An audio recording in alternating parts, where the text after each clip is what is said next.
அன்பான நண்பர்களே வணக்கம். நாம் கேட்டுக்கொண்டிருப்பது வீரயுக நாயகன் வேல்பாரி போன பகுதியின் சுவையான நிகழ்வுகள். பாரி தேடிய வண்டுக்கடி மரம் கிடைத்ததை பார்த்தோம். 5 ஆண்டுகளுக்கு ஒரு முறை பூக்கும் சாமப்பூ பற்றியும், பால் கொரண்டி என்ற செடி பசுமையான செடியாக இருந்தாலும் பற்றி எரியும் செடி, அதை பற்றியும் பார்த்தோம். சூழிவேல் காட்டெருமையை கொன்றானா? தூதுவையின் காதல் என்ன ஆனது என்பதனை பார்க்க கதைக்குள்.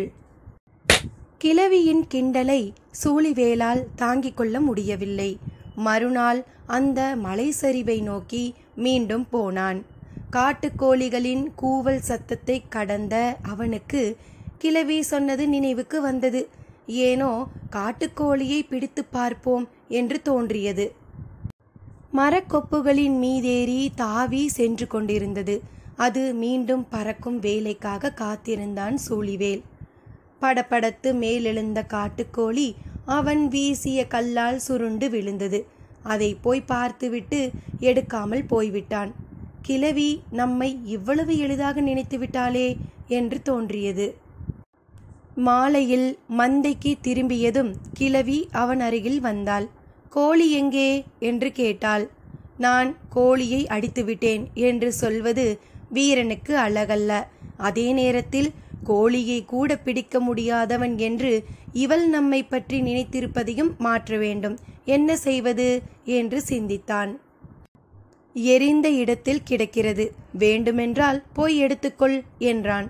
எடுக்க வேண்டியது நீதான், ஏன் எடுக்காமல் வந்தாய் என கேட்டாள். அவளது கேள்வியின் நோக்கம் அவனுக்கு புரியவில்லை. அதன் கால்களை பார்த்தாயா என்றாள். காட்டுக்கோழியின் காலின் பின்புறம் சிறு விரல் ஒன்று இருக்கும். அதை போலவே காட்டெருமையின் பின்னங்கால் குளம்பின் பின்புறம் சிறு தசை ஒன்று வளர்ந்திருக்கும். சரியாக அந்த தசையை அடித்துவிட்டால் அதன் பின்னங்கால் நரம்புகள் இழுத்து கொள்ளும். அதனால் காலை நகர்த்த முடியாது. இருந்த இடத்தில் இருந்துதான் போராடும். அதன் பிறகு அதை ஆயுதம் கொண்டு வீழ்த்திவிடலாம் என்று குறிப்பு சொன்னாள் கிழவி. சூழிவேல் அன்று பார்த்த காட்சியை நினைத்தான். 3 முறை மலை சரிவின் மேலும் கீழுமாக ஓடியவன் 3ஆம் முறை இறங்கும்போது சட்டென ஓரிடத்தில் விழுவதை பார்த்து சுழன்று காட்டெருமையின் பின்புறம் தாக்கியது இதைத்தானா என தோன்றியது. அவனின் கோபத்தை கிழவி தூண்டிய போது தூதுவை சிரித்து கொண்டே போனதற்கான காரணம் இப்போதுதான் அவனுக்கு புரிந்தது. மறுநாள் பொழுது மறைவதற்கு சிறிது நேரத்திற்கு முன் சூழிவேல் மந்தையை நோக்கி தட்டு தடுமாறி நடந்து வந்தான். அவன் மேல் பழையபடி கீறல் காயங்கள் இருந்தன. குருதி கசிந்து கொண்டிருந்தது. மீண்டும் ஆற்றில் விழுந்து பாறையில் அடிபட்டு வருகிறானா என்று பார்ப்பவர்கள் எண்ணினர். ஆனால் அவன் கைகளில் வெற்றிலை இருந்தது. இதை ஏன் பறித்து வருகிறான் என்பது புரியவில்லை. வந்தவன் மந்தையில் ஏறி அமர்ந்தான். ஊர்வட்டியில் வெற்றிலையை வைத்தான். எல்லோரும் கூடினர். யாருக்கும் ஒன்றும் புரியவில்லை. வெற்றிலையை பறிக்கப் போய் ஏன் இவ்வளவு காயங்களுடன் வந்திருக்கிறான் என்று ஒருவர் மாற்றி ஒருவர் கேட்டுக்கொண்டிருந்தனர். 3 இளைஞர்கள் மந்தை நோக்கி வந்து சொன்னார்கள், இவன் காட்டெருமையை வீழ்த்தி வெற்றிலையை பறித்து வருகிறான் என்று. ஊர் அதை நம்பவில்லை. நீங்கள் சொல்வது உண்மையா என்று மீண்டும் மீண்டும் கேட்டனர். அந்த இளைஞர்கள் சொன்னார்கள், நாம் பலமுறை மேலும் கீழும் ஓடவிட்டுதான் காட்டெருமையின் பின் நரம்பை அடிப்போம். இவனோ முதல் முறையே அடித்துவிட்டான். ஊரார் அதிர்ந்து போனார்கள். சூழிவேல் ஊர் வட்டியில் வெற்றிலையை வைத்தபடி பேசாமல் இருந்தான். ஊராருக்கு என்ன சொல்வதென்று புரியவில்லை. சூழிவேல் எதுவும் பேசவில்லை. இவன் என்ன கேட்க வருகிறான் என்பதும் ஊராருக்கு புரியவில்லை. ஊரின் வயது முதிர்ந்த கிழவன் கூட்டத்தை விளக்கச் சொல்லி உள்ளே வந்தார். அவன் ஊர் வட்டியில் வைத்திருந்த வெற்றிலை ஒன்றை எடுத்து திருப்பி பார்த்தார். அவர் கண்கள் வியர்ப்பு கொண்டு விரிந்தன. அடுத்த வெற்றிலையை எடுத்து பின்புறம் திரும்பி பார்த்தார். ஊரார்கள் அவரையே உற்று பார்த்து கொண்டிருந்தனர். அவரோ இவன் வைத்த அனைத்து வெற்றிலைகளையும் எடுத்து திருப்பி பார்த்துவிட்டு பெருமூச்சு விட்டார். இவன் முன்வைத்துள்ளது அனைத்தையும் ஆண் வெற்றிலை என்றார். திரையர்கள் திகைத்து போனார்கள். மிக சிலருக்கு மட்டும்தான் வெற்றிலையில் உள்ள வேறுபாடுகள் தெரிந்தன. வெற்றிலையின் பின்புறம் இருக்கும் நரம்புகள் மூன்றும் ஏற்றம் இறக்கம் இல்லாமல் ஒன்று போல் இறங்கியிருந்தால் அது ஆண் வெற்றிலை. மேலே இருப்பதும் இறங்கியும் மற்ற நரம்புகள் விலகியும் இறங்கியும் இருந்தால் அது பெண் வெற்றிலை. சூழிவேல் ஊர் வட்டியில் ஆண் வெற்றிலைகளை கொண்டு வந்து வைத்துவிட்டான். இப்போது எதிர் வெற்றிலையாக பெண் வெற்றிலையை ஊர் வைத்தே ஆக வேண்டும். என்ன செய்வது என்று சிந்தித்தனர். இனி புறப்பட்டு வெற்றிலை கொடி இருக்கும் மேல்காட்டுக்கு போவதற்குள் இருட்டிவிடும். அதன் பிறகு பெண் வெற்றிலையாக தேடி பறித்து வருவதெல்லாம் இயலாத செயல். ஆனால் பொழுது மறைவதற்குள் எதிர் வெற்றிலையை வைக்க வேண்டும் என்பது ஊரின் மரபு. என்ன செய்யலாம் என்பதறியாது எல்லோரும் திகைத்து கொண்டிருக்கையில் தூதுவை மந்தை நோக்கி வந்தாள். இவள் ஏன் உள்ளே வருகிறாள் என்பது யாருக்கும் புரியவில்லை. அனைவரையும் விலகச் சொல்லியபடி நடு மந்தைக்கு வந்த அவள் ஊர் வட்டிலில் எதிர் வெற்றிலையை வைக்க வேண்டிய இடத்தில் கால் மடக்கி அமர்ந்தாள். வலது தோள்பட்டையில் கிடந்த ஆடையை மெல்ல விலக்கியபடி சூழிவேலின் கண்களை நேர்கொண்டு பார்த்தாள்.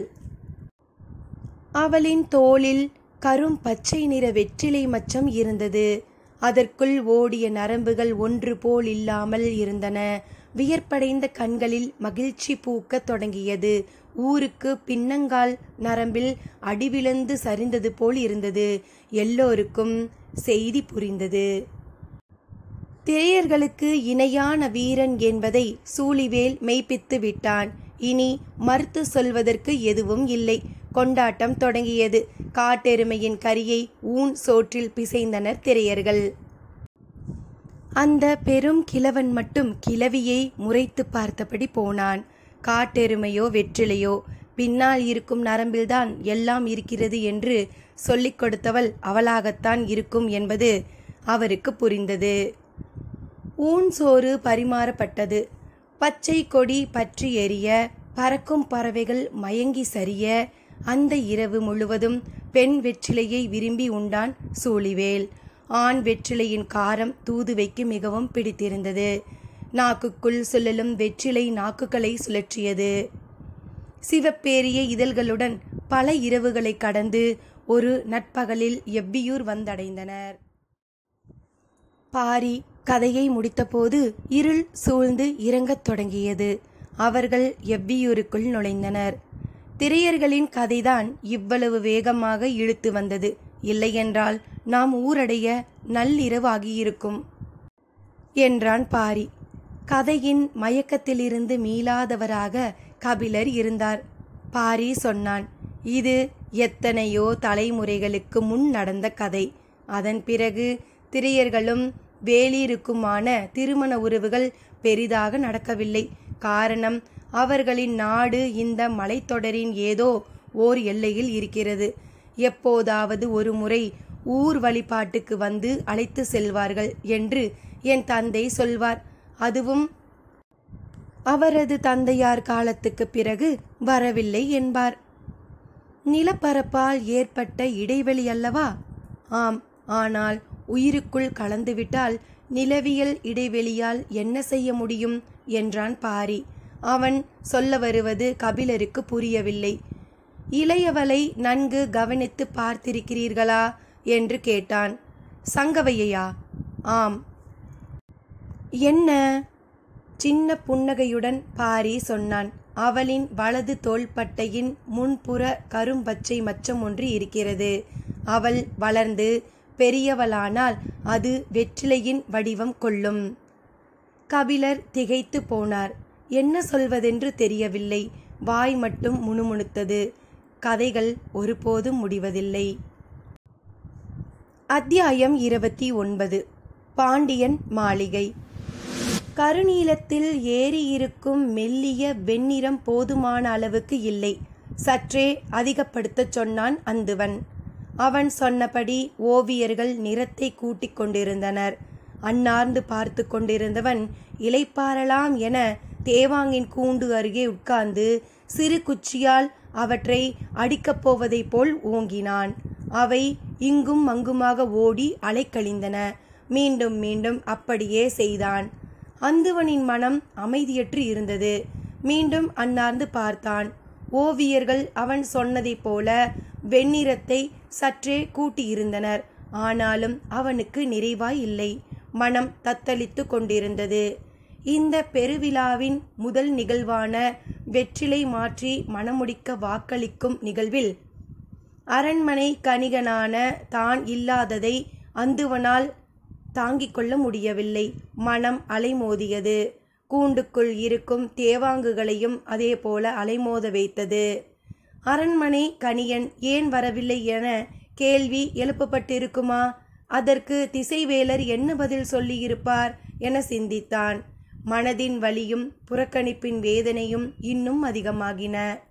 வலியும் வேதனையும் வெளிக்காட்டாமல் வாழ்வது கூட ஒரு விதமான கலைதான் என்றாள் பொற்சுவை. தோழி சுகமதிக்கு என்ன சொல்வது என தெரியவில்லை. பொற்சுவையை முழுமையும் அறிந்தவள் அவள் மட்டும்தான். எனவே இந்த கூற்றை அவளால் எதிர்கொள்ள முடியவில்லை. கண்கள் கலங்கின. வெளிக்காட்டாமல் இறுகிக் கொண்டாள். வணிகர் குலத்தில் பெண்ணாக பிறக்கக்கூடாது சுகமதி. அதுவும் அளவற்ற செல்வம் கொண்ட ஒரு குடும்பத்தில் பிறக்கவே கூடாது. இணையற்ற பொன்னொழியில் திரளும் கண்ணீர் எவர் கண்களிலும் படாது. வழிந்தோடுவது நம் கண்ணீர்தான் என்பதை சில நேரம் நம்மாலேயே உணர முடியாமல் போய்விடும். என்ன சொல்வது என தெரியாமல் விழித்தாள் சுகமதி. பொற்பல்லக்கில் கொண்டு வரப்பட்ட கூண்டு அப்படியே இருந்தது. பாண்டரங்கத்தில் வேலைகள் முடிந்ததும் அதன் எதிரில் கட்டப்பட்டுள்ள திகிரி மேடையில் வைத்து கொள்ளலாம். அதுவரை இங்கேயே இருக்கட்டும் என சொன்னதால் சக்கரவாக பறவையை பொற்சுவையின் அறையிலேயே வைத்திருந்தனர். அதை பார்த்து கொண்டேதான் பொற்சுவை கேட்டாள். என் மனநாளுக்குள் இது பறந்துவிடுமா சுகமதி? விடையின்றி தத்தளித்தாள் சுகமதி. பொற்சுவையின் குரல் உடைந்து விடாமல் மிக நிதானமாக இருந்தது. கார்காலத்தின் இறுதி மழைத்துளியை ஏந்தியபடி இது பறந்த பின் என் கண்கள் பார்த்திருக்க என்ன இருக்கிறது இந்த அரண்மனையில்? பொற்சுவையின் மனதை ஆற்றுப்படுத்த ஒற்றை சொல்லின்றி தவித்தாள் சுகமதி. கூண்டுக்குள் விரல்களை விட்டு சக்கரவாக பறவையின் உதிர்ந்த இறகு ஒன்றை எடுத்தாள். என்ன ஓர் உறுதி இந்த பறவைக்கு! மழை நீரை மட்டுமே அருந்துவேன் என நம்மால்தான் எந்த உறுதிப்பாட்டையும் கொண்டிருக்க முடியவில்லை. சுகமதி அமைதியாக கேட்டுக்கொண்டிருந்தாள். உள்ளுக்குள் கிடக்கும் 1000 சொற்களை வெளியில் கொட்டுவதுதான் பொற்சுவைக்கு இப்போது தேவை. எனவே அவள் எவ்வளவு முடியுமோ அவ்வளவு பேசட்டும் என காத்திருந்தாள் சுகமதி. நானும் உறுதியேற்றிருப்பேன். கடற்புயல் மட்டும் என் அண்ணனை காவு கொள்ளாமல் இருந்திருந்தால் அவனின்றி நான் யாரை நம்பி உறுதியேற்பது? சுகமதி எவ்வளவோ முயன்றும் அவளுடைய கண்ணீரை கட்டுப்படுத்த முடியவில்லை. ஆனால் மறைத்து கொள்ள முடிந்தது. என் தாயின் மரணம் கூட எனக்கு நினைவில்லை. அப்போது நான் சிறு பிள்ளை. ஆனால் விரல் பிடித்து எனக்கு வாழ்வை சொல்லிக் கொடுத்தவன் என் அண்ணன்தான். நான் காதல் கொண்டதை அவனிடம் சொன்னபோது அவனுக்குள் ஏற்பட்ட மகிழ்வை வர்ணிக்க வார்த்தைகள் இல்லை. சாவக பயணம் முடிந்து வந்ததும் நானே தந்தையிடம் சொல்லி இதற்கான ஒப்புதலை பெறுவேன் என்றான். ஆனால் எல்லாவற்றையும் ஒரு புயல் அடித்து கொண்டு போனது. சுகமதி எதுவும் சொல்லாமல் கேட்டுக்கொண்டிருந்தாள். நான் அமைதியை குலைக்காமல் இருப்பதுதான் சரி. ஏனென்றால் பொற்சுவை பேசிக்கொண்டிருப்பது என்னோடு அல்ல, அவளின் ஆழ்மனதோடு. இந்த உரையாடல் ஏதோ ஒரு வகையில் அவள் மேலெழுந்து வர உதவியாக இருக்கும் என எண்ணினாள். நான் மிகவும் உறுதியானவள் என சிறு பிள்ளையில் இருந்து பாராட்டப்பட்டுள்ளேன். என் உறுதியின் மீது எனக்கு நம்பிக்கை வர வைக்க ஏதாவது வழி உண்டா சுகமதி? பேச வேண்டிய இடம் இதுதான் என சுகமதிக்கு தோன்றியதும் பதில் சொன்னாள். உண்டு இளவரசி. என்ன? உங்களை கலங்கடிக்கும் எதையும் உங்களுக்குள் அனுமதிக்காதவர்தான் நீங்கள். அதனால்தான் காதலையும் உங்களுக்குள் எளிதில் அனுமதிக்கவில்லை. ஒரு ஆண் உங்களின் காதலை பெற எவ்வளவு காலமானது என்பதனை நான் அறிவேன். இப்போதும் அதேபோல் உங்களை கலங்கடிக்கும் எதையும் உங்களுக்குள் அனுமதிக்காதீர்கள். அசட்டு சிரிப்போடு கேட்டாள். புதிய விற்பனை அனுமதிக்காதே என்கிறாயா? சுகமதி ஒரு கணம் நடுங்கி போனாள்.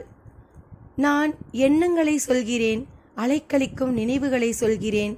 எந்த இடத்திலும் உங்களுக்கான வாழ்வை அமைத்து கொள்ளும் வல்லமை வாய்ந்தவர் நீங்கள்.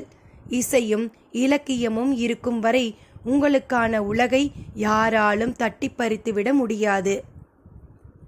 காதல் எல்லாவற்றையும் தட்டி பறித்துவிடும் சுகமதி. அதுவும் பறிக்கப்பட்ட காதலின் ஆவேசம் எளிதில் அடங்காது. பூவுக்குள் இருந்து விதை முளைவிடுவதைப் போல இன்னொரு முறை காண முடியாத அதிசய கனவு. அது என்னை விட்டு ஒருபோதும் பிரியாது. அந்த நினைவுக்கு பிறகு என் இளமை மகிழ்ந்த கணம் இருக்கிறது. பற்றி எரியும் காமம் இருக்கிறது. சிறுமுளை கொண்டு பெருஞ்சினம் தீர்த்த பொழுதுகள் மறைந்து கிடக்கின்றன. நான் என்ன செய்வேன் சுகமதி? தட்டுக்களை மாற்றி தாம்பூலம் தரித்த பின் என்னிடம் சொல்ல என்ன இருக்கிறது என நினைத்து விட்டீர்கள்? அணக்கர்கள் பல்லக்கை கீழிறக்கிய இடத்தில் நான் இறங்கிவிடலாம். ஆனால் எனது மனம் ஒருபோதும் கீழிறங்காது. அது இந்த உலகில் அரிய காதலை தன்வயம் கொண்டது. நானே நினைத்தாலும் தனது நினைவுகளை விட்டு அது விலகாது. நினைவுகளை விட்டு ஒருபோதும் அகலாத நாளாக இந்த நாள் இருக்கப் போகிறது என்பது எல்லோருக்கும் தெரியும். ஏனென்றால் இந்த மண்ணில் நடக்கும் ஒரு திருமணத்திற்கு யவனர்கள் பெரும் ஏற்பாடோடு வந்து பரிசுகள் வழங்கி மரியாதை செய்வது இதுவே முதன்முறை.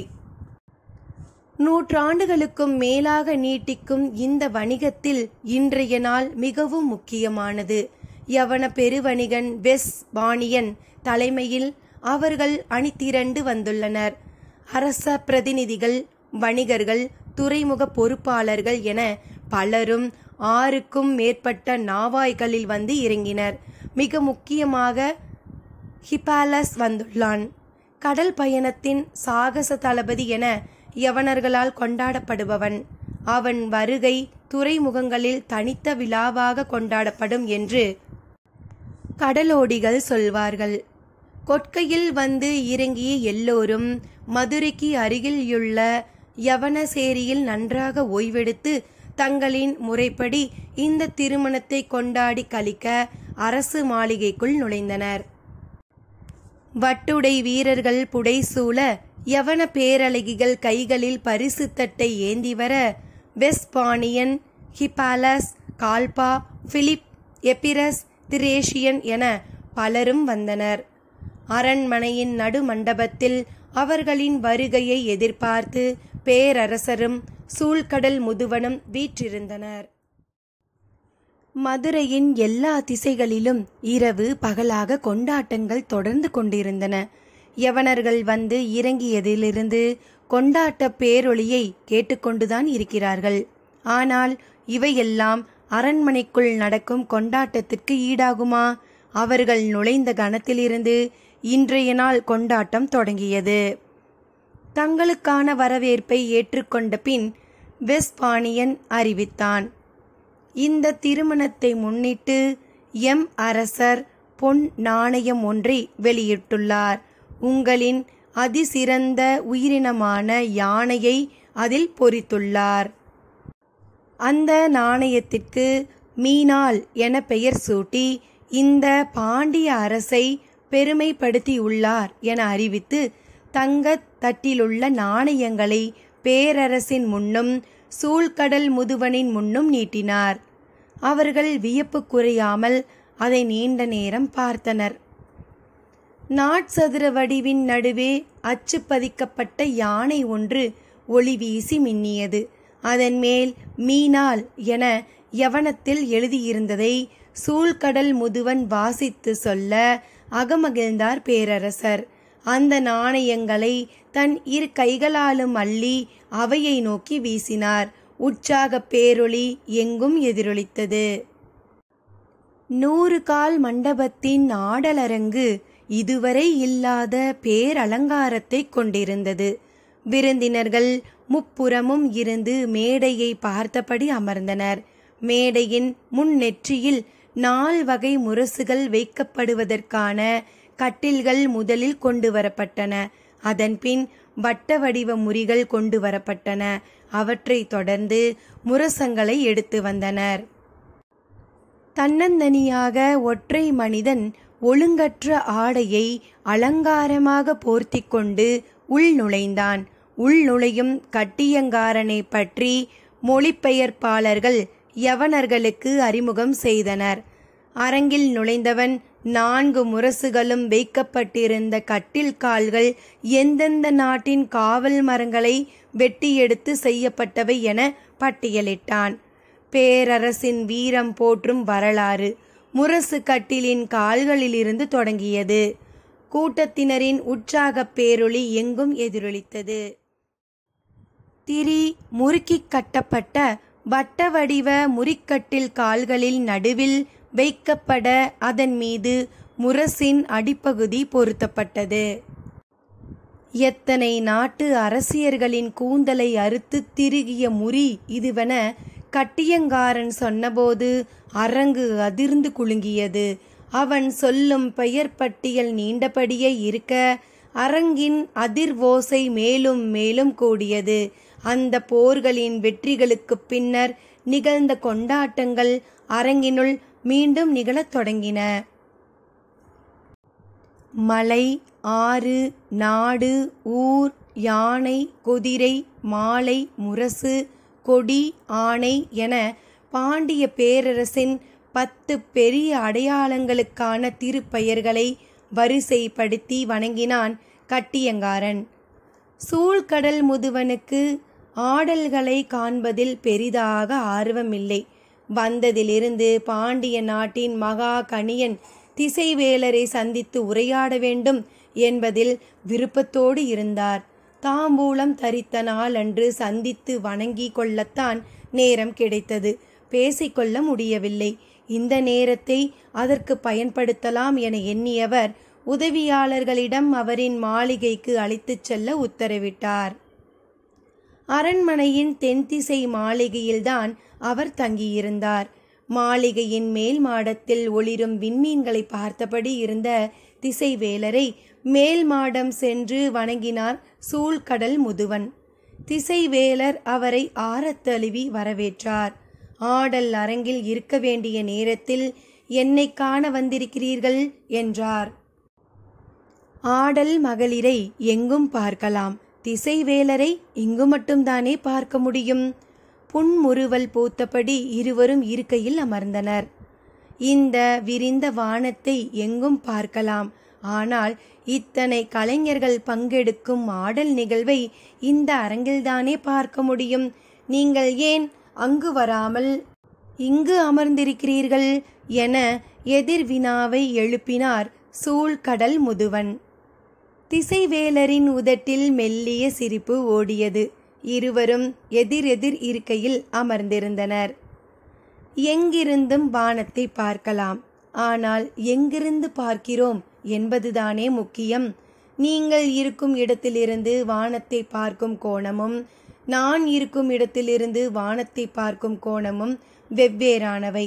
கடல் அதன் அலைகளின் வழியாக அறியப்படுவதைப் போல வானம் அதை காணும் கோணத்தின் வழியாக காட்சிப்படுகிறது. இதற்குதான் நான் உங்களை பார்க்க வந்தேன். பாண்டிய நாட்டில் நிலை கொண்டுள்ள வானியல் அறிவை பற்றியும் உங்களை பற்றியும் பெரும் புலவர் கபிலர் பாடியுள்ள பாடல்களை கேட்டுள்ளேன். அதனாலேயே உங்களோடு உரையாட விரும்பி வந்தேன். கபிலர் நன்மொழியின் பெருங்கவி.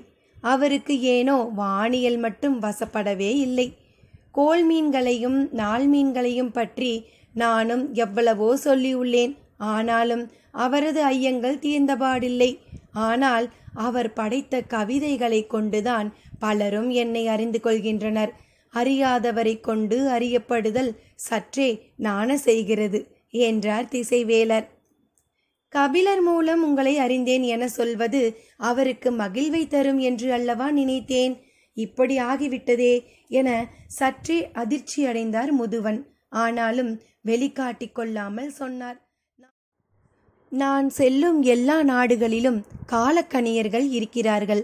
அரசரின் அவையில் பெரும் தகுதியோடு அவர்கள் வீற்றிருப்பதை எங்கும் பார்க்கிறேன். அந்த கணியர்கள் யார்? அவர்களின் கணிப்பு முறை என்ன? அவர்கள் நிலவை அடிப்படையாக கொண்டு காலத்தை கணிக்கின்றனரா, அல்லது கதிரவனை அடிப்படையாக கொண்டு காலத்தை கணிக்கின்றனரா? அவர்களின் கோணம் எப்படிப்பட்டது என உரையாட தோன்றியதே இல்லை. காலம் முழுக்க கடலில் கிடக்கும் நமக்கு அரண்மனைவாசிகள் சொல்ல ஒன்றுமில்லை என்றுதான் தோன்றும். ஆனால் பாண்டிய பேரரங்கில் எண்ணிலடங்காத கலைஞர்கள் சுழன்றாடும் ஆடல் நிகழ்வை விட்டுவிட்டு உங்களை காண என் மனம் உந்தி தள்ளியதற்கு காரணம் கபிலர் பாடிய பாடல்கள்தான். அவருக்கு வானியலை கணிக்க முடியாமல் இருக்கலாம், ஆனால் உங்களை சரியாக கணித்திருக்கிறார் என்றே நினைக்கிறேன். சட்டென திசைவேலரிடமிருந்து மறுமொழி வந்துவிடவில்லை. சிறிது நேரத்திற்கு பின் சொன்னார். நம் மொழி ஆசான்கள் எல்லோருமே வானியல் ஆசான்களாக இருந்துள்ளனர். கோள்களின் பெயரையே நாள்களின் பெயராக சூட்டினர். விண்மீன் கூட்டங்களுக்கு சூட்டிய பெயரையே மாதங்களுக்கும் சூட்டினர். இது வெறும் பெயர் சூட்டல் அல்ல, அபாரமான வானியல் அச்சை வாழ்வுக்குள் பொருத்தும் செயல். இந்த பெரும் கால சுழற்சிக்குள் தான் நமது ஒவ்வொரு நாளும் சுழல்கிறது என்ற உண்மையை நாள் தவறாமல் எடுத்துச் சொல்லும் பேரறிவு. இயற்கையின் சுழல் தட்டில் அமர்ந்து புது விசை கொண்டு சுழலும் உயிரினம் நாம். இந்த பேரறிவின் தொடர்ச்சியை பாணர்களிடம் நான் காண்கிறேன். ஆனால் எழுத்து கற்ற புலவர்களிடம் இது இல்லை. காலத்தின் அறிவு கணியர்களுக்கானது என புலவர்கள் நினைக்கின்றனரோ என தோன்றுகிறது. இதுதான் எனது கவலை என்றார். திசைவேலரின் மறுமொழி முற்றிலும் வேறு ஒரு பார்வையை கொண்டிருந்தது. அது சூழ்கடல் முதுவனை மேலும் சிந்திக்க தூண்டியது. ஆர்ப்பரித்து எழும் பெரும் குரல் அடங்கவே இல்லை. 100 கால் அரங்கு திணறியது. கட்டியங்காரனின் குரல் அனைவரையும் துடிப்பு நிலைக்கு மேல் ஏற்றிக் கொண்டிருந்தது. ஆடை, அணி, உண்டி, தாம்பூலம், நறுமணம், காமம், இசை, கொண்டாட்டம் என்னும் வகை இன்பத்தில் திளைக்கத் தொடங்கியது அரண்மனை வளாகம். இந்த இரவு பேரின்பத்தின் இரவு. இந்த இரவின் தொடக்கம் இந்த அரங்கின் கொண்டாட்டத்தின் வழியே தொடங்கியது. 7 வகை முழவுகள் மேடையின் இடதுபுறம் வரிசையாக வைக்கப்பட்டிருந்தன. ஆடல் கற்பின் போது இசையோன், பாடலாசிரியன், குழலோன், யாழ் வல்லுநர்கள் என எண்ணற்ற கலைஞர்கள் மேடையில் நிறைந்தனர். கட்டியங்காரன் தன் குரலை உயர்த்திச் சொல்லவும் திரை சீலைகள் அகலத் தொடங்கின. எல்லோரின் கவனமும் மேடையில் குவிந்தது. ஏற்றப்பட்ட சிறு விளக்கின் வழியே பொன்னிற ஒளி சிந்திக் கொண்டிருந்தது. 100 நரம்புகள் கொண்ட 3 யாழ்கள் மேடையின் 3 புறமும் இருந்தன. யாழை மீட்ட அருகே வந்த பெண் கலைஞர்கள் நரம்பின் மீது தம் விரல் மெல்ல நகர்த்தினர். அதிரும் நரம்பின் வழி இசை கசியத் தொடங்கியது. கூட்டத்தின் ஆர்ப்பரிப்புக்கும் குரல் மெல்ல ஒடுங்கத் தொடங்கிய போது நடன மங்கையர்கள் 7 வந்து நடுக்களம் இறங்கினர். ஒரு மெல்லிய வட்டமடித்து 6 உட்கார நடுவில் ஒருத்தி நின்று கொண்டிருந்தாள். யாழ் இசை நின்றுவிட்டது. பிற இசைக்கருவிகள் எவையும் இசைக்கப்படவில்லை. விளக்கின் நாவுகள் தவிர மேடையில் அசையும் பொருள் எதுவும் இல்லை. நடுவில் நிற்பது சிலையாக புலப்பட்டது. பார்வையாளர்கள் இமைக்காமல் பார்த்து கொண்டிருந்தனர். யவனர்களுக்கு விளக்கிச் சொல்ல எதுவும் தேவைப்படவில்லை. சற்று இடைவெளிக்கு பின் சிலை மெல்ல அசைந்து வலது காலை தூக்கி மேடையின் முன்புறம் சட்டென எவ்வி குதித்தது. குதித்த அந்த துள்ளலுக்குள் 60 இசைக்கருவிகளும் இணைந்தன. யாழின் நரம்பும் முழவின் தோளும் பறையின் முகமும் ஏக காலத்தில் அதிர்ந்தன. குதித்த அவளின் காலடி தரை தொடும்போது நிலம் வெடிப்புறுவதைப் போல பேரோசை எழுந்தது. எழுந்த பேரொளியின் மீது கூட்டத்தினரின் ஆர்ப்பரிப்பு விசை கொண்டு மோதியது. இன்னும் அவளின் விழிகள் சுழலத் தொடங்கவில்லை. அதற்குள் 100 கால் மண்டபத்தின் தூண்கள் ஆரவார ஓசையால் தள்ளாடத் தொடங்கின. வயதானதால் திசைவேலரின் நடையில் மட்டுமே தள்ளாட்டம் தெரிந்தது. அவரது கருத்தில் இருக்கும் உறுதி காலத்தால் அசைக்க முடியாததாக தோன்றியது.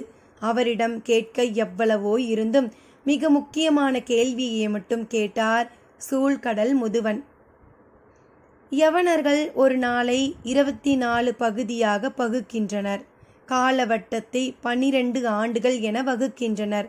நாமோ ஒரு நாளை 60 நாளிகைகளாக பகுக்கிறோம். கால சுழற்சியின் வட்டத்தை 60 ஆண்டுகள் என வகுத்து கொண்டுள்ளோம். இதில் எது சரியானது? சற்று அமைதிக்கு பின் திசைவேலர் பேசத் தொடங்கினார். எது சரி எது தவறு என்று ஏன் வரையறுக்க நினைக்கிறீர்கள்? காலத்தை ஒருபோதும் வரையறுக்க முடியாது. தட்டின் மீது உட்கார்ந்து கொண்டு தராசை எப்படி எடை போடுவீர்கள்? பகுக்கப்பட்டதற்கான காரணத்தை அறிந்து கொள்ள முயற்சி செய்யுங்கள். சனிக்கோளும் நிலவும் பிற விண்மீன் கூட்டங்களும் ஒரே அமைப்புக்கு மீண்டும் வந்து சேர 60 ஆண்டுகள் ஆகின்றன என்பதனை நம் முன்னோர்கள் கணித்துள்ளனர். அதனால்தான் கால சுழற்சி வட்டத்தை 60 ஆண்டுகள் என வரையறுத்தனர். அதே அளவு வட்டத்தை ஒவ்வொரு நாளும் கொண்டுள்ளது என வரையறுத்தார்கள். எனவே ஒரு நாள் 60 நாளிகைகளாக பகுக்கப்பட்டுள்ளன. எனக்கு யவ்வனர்களின் கால அளவீடு தெரியாது. ஆனால் நீங்கள் சொன்ன குறிப்பில் இருந்து எனக்கு தோன்றுவது அவர்கள் வியாழன் கோளை அடிப்படையாக கொண்டு கால அட்டவணையை உருவாக்கி இருக்கலாம். வியாழன் ஒரு சுழற்சியை முழுமை கொள்ள 12 ஆண்டுகள் ஆகின்றன. அதையே சுழற்சி வட்டமாக வரையறுத்திருக்கலாம். அதன் அடிப்படையிலேயே பகலை 12 பகுதிகளாகவும் இரவை 12 பகுதிகளாகவும் பிரித்திருக்கலாம் என தோன்றுகிறது. இதில் எதை பின்பற்றுவது பொருத்தம்? உனக்கு எதை தேவைப்படுகிறதோ அதை எடுத்துக்கொள். உழவனுக்கு கதிரவனும் வணிகனுக்கு விண்மீனுமே அதிகம் தேவைப்படுகின்றன. இது பொதுவானது. எல்லா வணிகனின் தேவையும் ஒன்று அல்லவே. கடல் வணிகனின் தேவை இன்னும் அதிக துல்லியத்தை எதிர்பார்க்க கூடியது. எனவே உங்களுக்கானதை நீங்கள் தேர்வு செய்து கொள்ளுங்கள். திசைவேலரின் மறுமொழி கேட்டு முதுவன் மெய் சிலிர்த்தான். என்ன ஒரு பரந்த அறிவு! இயற்கைக்கு முன் குறுகி நிற்கும் தன்னடக்கம், உண்மை எங்கிருந்தாலும் ஏற்கும் மனநிலை, அதுதான் இவரை பேரரசனாக போற்ற சொல்கிறது. இளவரசன் பொதிய விற்பனை போற்றித்தான் அந்த பாடல்கள் அமைந்திருந்தன. ஆனால் ஆடல் பாடல் அழகு என மூன்றிலும் இணை சொல்ல முடியா ஒருத்தி அதை கலை என நிகழ்த்தி கொண்டிருக்கும் போது அது கிளர்த்தும் உணர்வுக்கு அளவு ஏதும் இல்லை. வழக்கமான வார்த்தைகள் எதுவும் இல்லாத புது பொலிவு கொண்டிருந்தன. அவள் உச்சரிக்கும் வார்த்தைகள் சற்றே குள்ளமான பொதிய வெப்பனின் உருவம் கூடலில் எவ்வளவு வாகானது என அவள் பாடும்போது அவனால் இருக்கையில் எப்படி உட்கார்ந்திருக்க முடியும்? அவன் இதுவரை நுகராத வாசனை அவன் மூக்குக்கு அருகில் மனம் வீசி சுழன்றாடி கொண்டிருந்தது. பொதிய வெப்பனின் கண்கள் செருகின. இந்த உண்மைகள் எப்படி இவளுக்கு தெரியும் என தோன்றியது. மறுகணமே தனக்கு எப்படி இவள் தெரியாமல் போனாள் என்ற கேள்வி எழுந்தது. அதற்கு அடுத்த கணம் இவ்வளவு பேருக்கு தெரிவதைப் போல இவள் ஏன் ஆடிக்கொண்டிருக்கிறாள் என கோபம் வந்தது. அவள் ஆடினாள். அவன் அடங்கினான். அத்தியாயம் 30. நட்பகலுக்கு பின்னர்தான் எல்லோரும் படுக்கையை விட்டு எழுந்தனர். முந்தைய நாள் கொண்டாட்டம் முடிந்ததென்னவோ அதிகாலையில்தான். உறங்கிய பிறகு கனவில் தொடர்ந்த ஆட்டங்கள் எப்போது முடிந்திருக்குமோ யார் அறிவார்? மாலை நேரம் நெருங்கும் வேளையில் சித்திர மாளிகைக்கு ஒவ்வொருவராக வரத் தொடங்கினர். பேரரசர் வரும் நேரம் அறிந்து ஏற்பாடுகள் ஆயத்தமாயின. பாண்டிய நாட்டின் பெரும் படை தளபதி கருங்கை வாணன் நேற்றுதான் தலைநகர் திரும்பியிருந்தான். கருங்கை வாணனை போன்ற ஒரு மாவீரன் எம்பேரரசுக்கும் தளபதியாய் அமைந்ததில்லை என்றே சொல்கின்றனர். அவன் தளபதியாக வழிநடத்தி சென்ற எல்லா போர்களிலும் இணையற்ற வெற்றிகளை கிடைத்துள்ளன. பேரரசுக்கு வெற்றி கிடைப்பது அரிய செய்தி அல்ல. ஆனால் அவனடைந்த வெற்றிகள் அனைத்தும் சோதித்து பார்த்து அடைந்த வெற்றிகள். எதிரிகள் வீசும் அம்புகளுக்கு இடையில் போர்க்கலையின் பயிற்சியை நிகழ்த்த அளவற்ற திறன் வேண்டும். அவன் எதிரிகளை வைத்து போரினை அறியவே முயல்கிறான். போர் தொடங்கிய சில நாளிகைகளிலே களத்தின் ஒவ்வொரு இயக்கமும் அவனால் கணிக்கப்பட்ட வட்டத்திற்குள் வந்துவிடுகின்றன. எதிரிகள் அவன் சொற்பேச்சை கேட்டு வந்து சேருவதைப் போலத்தான் அவனது திட்டத்திற்குள் தலை நுழைத்து எட்டி பார்க்கின்றனர். பார்த்து கொண்டிருக்கும் போதே தலைகள் உடலை விட்டு தள்ளி போய் விழுகின்றன. நாடுகளை பிடிப்பதென்ற நிலையை கடந்து குறிப்பிட்ட மக்கள் குலங்களை தேடி தேடி வேட்டையாடுகின்றனர். எல்லாவித திறன்களையும் சேகரித்து கொள்ள வேண்டிய ஒரு பேரரசின் தேவையாக இருக்கிறது. இப்போது கூட குறிப்பிட்டதொரு குலத்தை வெற்றி கொண்டுதான் திரும்பியிருக்கிறான். இத்திருமணத்தை முன்னிட்டு சூழ்கடல் முதுவனுக்கு மிக சிறந்த பரிசை தர பேரரசர் விருப்பப்பட்டார். அதற்காகவே பெரும் தாக்குதல் நடத்தப்பட்டது. சில 100 பேரை பிடிக்க பல்லாயிரம் வீரர்கள் கொண்டு நடத்தப்பட்ட தாக்குதல். வழக்கமான தாக்குதல் முடிந்து படைகள் பாசறைக்கு திரும்பினால் தலைநகர் முழுவதும் அவர்களின் வீரக்கதைகள்தான் பேசப்படும். ஆனால் இப்போது அதையெல்லாம் பேச யாருமில்லை. முந்தைய நாள் பெருவிருந்தில் யார் எங்கே குடை சாய்ந்தனர் என்பதுதான் பேச்சாக இருக்கிறது. வந்திறங்கிய யவன அழகிகளை பற்றி பேசாதவர்கள் யாருமில்லை. ஒளி குன்றா பேரழகு என்று பார்த்தோர் சொல்கின்றனர். யவன தளபதிகளும் பாண்டிய நாட்டை பார்த்து வியர்ந்து போயிருந்தனர். மேற்கூரை மூடப்பட்ட 100 அரங்கே அவர்களை பெருவியப்பில் ஆழ்த்தியதாக மொழிபெயர்ப்பாளர்கள் கூறினர். அவர்கள் நாட்டில் உள்ளதெல்லாம் மூடப்படாத திறந்தவெளி அரங்குகள்தானாம். பேச்சினூடே ஒவ்வொருவராக சித்திர மாளிகைக்கு வந்து சேர்ந்தனர். வணிகர் குல தலைவர்கள் 4 உள்ளே நுழைந்தபோது இளவரசனும் கருங்கைவாணனும் சாகலைவனும் அங்கே இருந்தனர். முசுகுந்தரும் வெள்ளிக்கொண்டாரும் உள் நுழைந்தனர். இன்னும் சற்று நேரத்தில் பேரரசரும் சூழ்கடல் முதுவனும் வந்து விடுவார்கள் என செய்தி சொன்னார்கள். பணியாளர்கள் பளிங்கு குவளைகளில் தேரலை ஊற்ற ஆயத்தமானார்கள். நேற்றைய கொண்டாட்டத்தில் மேற்கூரையிலிருந்து தொங்கும் கயிற்றை பிடித்து கொண்டு அந்தரத்தில் ஒருத்தி ஆடினாலே, இப்போதும் என்னால் அதை நம்ப முடியவில்லை என்றான் சாகலைவன். அவள் தந்தரையில் ஆடினால் கூட நமது கண்களால் நம்ப முடியாமல் தான் இருந்திருக்கும் என்றார் கருங்கைவாணன். பேசிக்கொண்டிருக்கும் போது வெள்ளிக்கொண்டார் கேட்டார், அந்த ஆட்டம் எப்போது நிகழ்ந்தது? எல்லோரும் சிரித்தனர். உங்களின் ஆட்டம் தொடங்கிய பின்னால்தான் என்றான் சாகலைவன். அவளாவது கயிற்றை பிடித்து ஆடினாள், நீங்களோ காற்றை பிடித்தே ஆடினீர்கள் என்றார் முசுகுந்தனர். சிரிப்பு அரங்கை நிறைத்தது. பேரரசர் வரும் அறிவிப்பு ஓசை கேட்டது. சிரிப்பொலியை அடக்கி வாயில் நோக்கி வணங்கி நின்றனர். தேரல் மட்டும்தான் அருந்தும்போது தரும் மயக்கத்தை அதன் மனத்தை நுகரும் போதே தந்துவிடும் சிறப்பை கொண்டது. அதனாலேயே குவளையில் ஏந்தியபடி மோந்தும் விளக்கியுமாக ஒரு விளையாட்டை விளையாடுவர். மூக்கில் ஏறும் மயக்கம் கன நேரத்திலேயே நடு உச்சியை தொட்டு திரும்புகிறது. கலையாமல் இருக்கும் மேகம் போல அது உச்சந்தலையில் நீண்டு நிலை கொள்ளும். எப்போது குடிக்கத் தொடங்குகிறீர்களோ அதன் பின் அது வயிற்றோடும் ஏறிக்கொள்ளும் மயக்கத்தோடும் தொடர்புடையதாகி விடுகிறது. எனவே முதல் மிடரை அருந்தும் வரை மயங்கும் காலத்தை நீட்டித்து செல்பவன்தான் தேரலில் தேர்ந்தவன் ஆகிறான். இங்கிருப்பவர்கள் எல்லோரும் தேர்ந்தவர்கள்தான். ஏந்திய குவளையை மூக்குகள் நுகர்ந்தபடி பேச்சுகள் மட்டுமே சுழன்று கொண்டிருந்தன. அரங்கின் ஆட்டம் பற்றி பேசுதல் மிதக்கும் மனநிலைக்கு மெருகேறியது. திரை சீலை விலக மறுத்த கணத்தில் பணியாளன் ஒருவன் ஓடிப்போய் அதனை சரி செய்தான். அது தற்செயலான நிகழ்வு என்று எல்லோரும் நினைத்தனர். ஆனால் அரங்கினரின் கவனம் முழுவதையும் திரைசீலையில் நிறுத்தி தனது சீலையை மாற்றி கலற்றும் உள் நுழைந்தவளே அவள். அந்த கணம்தான் நேற்றைய ஆட்டத்தின் உச்சம் என்றார் முசுகுந்தர். தேரலை அருந்தியபடி பொதிய வெப்பனின் வாய் முணுமுணுத்தது. உச்சத்தை அறிந்தவன் நான் மட்டுமே. எல்லோரும் ஆடல் அரங்கையே பேசிக்கொண்டிருக்க சூழ்கடல் முதுவன் அமைதியாக கேட்டுக்கொண்டிருந்தார். அவரை பார்த்து பேரரசர் கேட்டார், நீங்கள் பேரரங்கில் கலந்து கொள்ளவில்லையா? இல்லை அரசே, நான் திசைவேலரை காண போயிருந்தேன். மிக பயனுள்ள பொழுதாக அது அமைந்தது. நீங்கள் அடைந்த பயனை எங்களோடு பகிர்ந்து கொள்ளலாமா?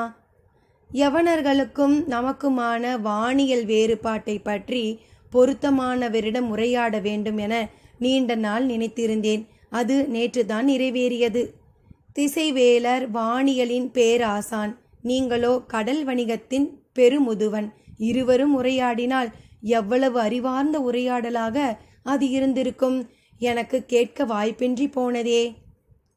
பேரரசின் இச்சொல் சூழ்கடல் முதுவனை நாணச் செய்தது.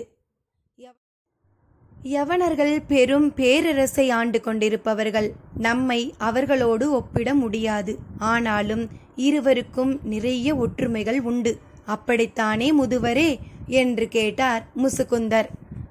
ஆம் என்றார் முதுவன். கொள்வதற்கு விலையில்லா செல்வம் அவர்களிடம் உண்டு. கொடுக்கவோ ஒப்பிட முடியாத வளம் நம்மிடம் உண்டு. இப்பெரும் வணிகம் நடக்கும் கடலை நாம் நேமி என்கின்றோம். அவர்களும் இதை போன்றே சொல்கின்றனர். நாம் வட்டத்தை திகிரி என்கின்றோம். அவர்களோ டிகிரி என்கின்றனர். காலத்தின் அளவீடுகளை நாம் ஓரை என்கின்றோம். அவர்களோ ஹோவர் என்கின்றனர். வெம்மையை குளுமையாக்கும் அதிசய மரமாக நமக்கு வேம்பு இருக்கிறது. அவர்களுக்கோ ஆலிவ். இரண்டின் இலையிலும் இருப்பது ஒரே கசப்பு. இரண்டின் நிழலிலும் இருப்பது ஒரே குளுமை. நூற்றாண்டுக்கும் மேற்பட்ட வணிகத்தால் எவ்வளவோ கொடுக்கல் வாங்கல் நடக்கின்றன. இவ்வணிகம் அவர்களின் தேவையில் இருந்துதான் தொடங்கி வளர்ந்தது. அதற்கான மாற்று ஈடாகத்தான் நாம் பலவற்றை பெற்றுக்கொள்கிறோம்.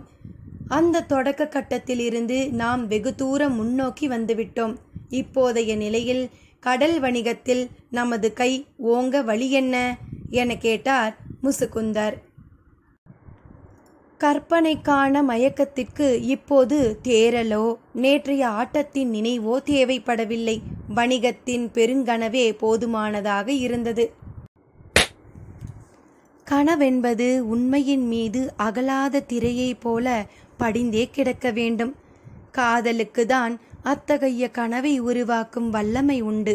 அதனாலேயே கைகூடாத காதலுக்கு பெருந்தண்டனையை கனவுகளே அளிக்கின்றன என்றால் பொற்சுவை. வைகையின் கரையோரம் பூவிலி மன்றத்தில் இருந்து ஓடும் நதியை பார்த்து கொண்டே பொற்சுவை கூறியது சுகமதிக்கு அதிர்ச்சியை தந்தது.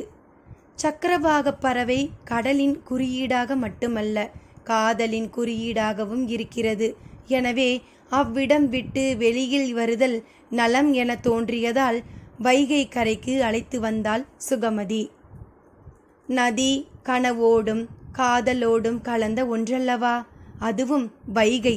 காதலர் திருவிழாவை காலங்காலமாக தனது உள்ளங்கையில் வைத்து கொண்டாடும் நதியல்லவா?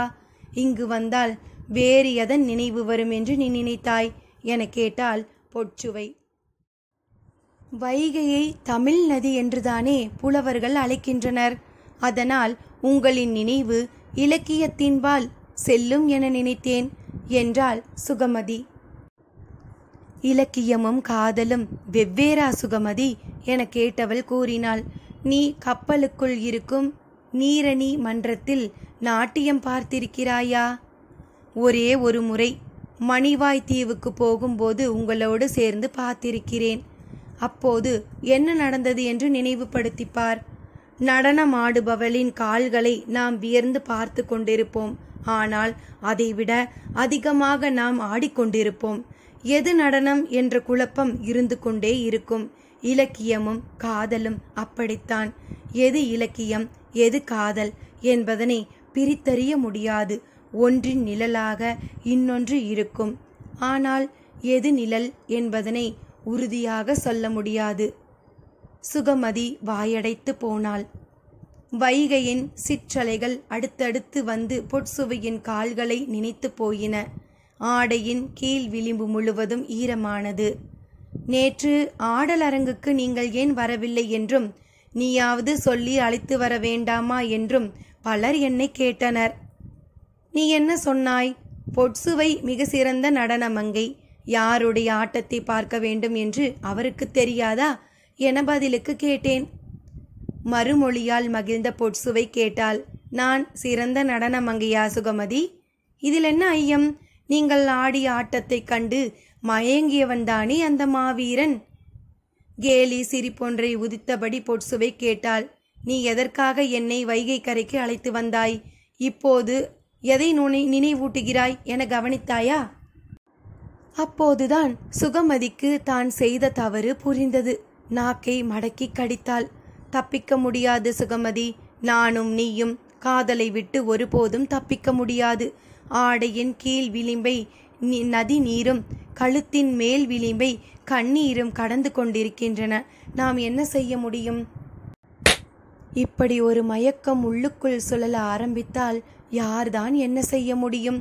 தேரலின் சுவையை இதழ்கள் பருகத் தொடங்கிய நேரத்தில் சூழ்கடல் முதுவன் பேசத் தொடங்கினான். யவன தேரல் இனிதினும் கடுஞ்சுவை கொண்டது, ஆனால் மனமற்றது. பாண்டிய நாட்டு தேரலின் தனிச்சுவையே மனத்தாலேயே மயக்குதல்தான். யவன தேரல் மனமற்று போகலாம், ஆனால் யவன அழகிகள் பார்த்தாலே மயக்க வைக்கும் மாயங்கள் அன்றோ? அவர்களை என்ன சொல்வது? ஏளனமாய் ஒரு சிரிப்பு சிரித்தார் முதுவன். இதில் சிரிக்க என்ன இருக்கிறது என கேட்டார் முசுகுந்தர். நீங்கள் பேரழகிகள் என்று வர்ணித்து மயங்குகிறீர்களே, அவர்களில் பெரும்பான்மையானோர் யவன அழகிகள் அல்ல. அவையில் இருந்த எல்லோருக்கும் உச்சியில் ஏறிய மயக்கம் சட்டென கீழிறங்கியது. பேரரசர் திகைத்து போனார். முதுவன் அதனை கண்டு கொள்ளாமல் தேரலை பருகினான். என்ன இப்படி சொல்கிறீர்கள்? அவர்கள் யவன அழகிகள் இல்லாமல் வேறு யார்? அவர்கள் எல்லோரும் பாப்ரிகோன் அழகிகள். ஒரு சாயலில் யவன அழகிகள் போல் இருப்பார்கள். அவர்களைத்தான் கப்பலில் வந்து இறக்குகின்றனர். எங்களுக்கு உண்மை தெரியும் என்பதால் இம்முறை 3 பேரை மட்டும் யவனத்திலிருந்து மீதம் 20க்கும் மேற்பட்டோரை பாப்ரிகோனிலிருந்தும் அழைத்து வந்து பரிசளித்தனர். எல்லோரும் அதிர்ந்து போனார்கள். சற்றே பதற்றமும் உருவானது. பரிசளிக்கப்பட்டவர்களில் 3 மட்டும்தான் யவன அழகிகள் என்று எப்படி சொல்கிறீர்கள் என கேட்டார் வெள்ளிக்கொண்டார். குவளையை மாற்றி நிரப்பிய தேரலை கையில் ஏந்தியபடி முதுவன் சொன்னார், நாங்கள் வணிகத்தில் பெரும் பொருள் ஈட்டுபவர்கள் மட்டுமல்ல, பெரும் பொருள் இழப்பவர்களும் தான். பேரரசருக்கு ஏற்பட்ட அதிர்ச்சி வெளிப்படையாகவே தெரிந்தது. இந்த ஏமாற்றம் ஒரு தரப்புக்கு மட்டும் என்று நினைத்து விடாதீர்கள், 2 தரப்புக்கும் தான் நிகழ்கிறது என்றார் முதுவன். இந்த தரப்புக்கு என்ன நிகழ்கிறது என்பதனை தெரிந்து கொள்ள ஆர்வத்தோடு இருந்தனர். இங்கே வாங்கும் முத்துக்களை பல 100 மடங்கு விலைக்கு அவர்களின் சொந்த நாட்டினரிடம் விற்பனை செய்கின்றனர்.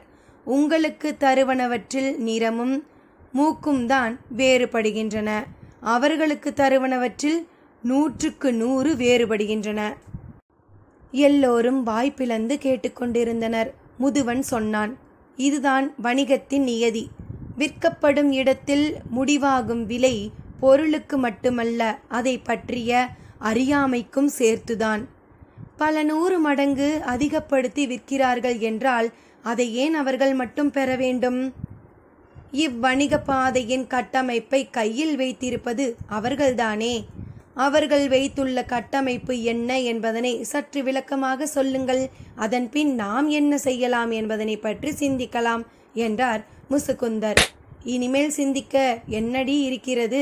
எல்லாம் முடிந்துவிட்டது. என்னால் இன்னும் நம்ப முடியவில்லை. எதனால் தங்கள் தந்தை இந்த முடிவை எடுத்தார்? பாண்டிய நாட்டு முத்துக்கள் 100 மடங்கு அதிக விலைக்கு யவனத்தில் விற்பனையாவதை அறிந்துதான். அதற்காகவா எடுத்திருப்பார்? வேறு எதற்காக எடுத்தார்? மிளகின் விலை இதைவிட அதிகமாக இருந்திருக்குமே. ஆனால் இத்தனை கப்பல்களும் முசிறியில்தானே நங்கூரம் பாய்ச்சி இருக்கும். இந்நேரம் நாம் இருவரும் பேரியாற்றின் கரையில் பேசிக்கொண்டிருப்போம். சுகமதி திகைத்தபடி நிற்க பொட்சுவை தொடர்ந்தாள். யவனர்கள் எண்ணற்ற அழகிகளை கொண்டு வந்துள்ளதாக கூறினாயே, அதற்கு என்ன காரணமோ அதே காரணம்தான் என் தந்தை என்னை கொண்டு வந்துள்ளதற்கும். சுகமதி உறைந்து நின்றாள். வைகையை பார்த்தபடியே பேசிக்கொண்டிருந்தாள் பொற்சுவை.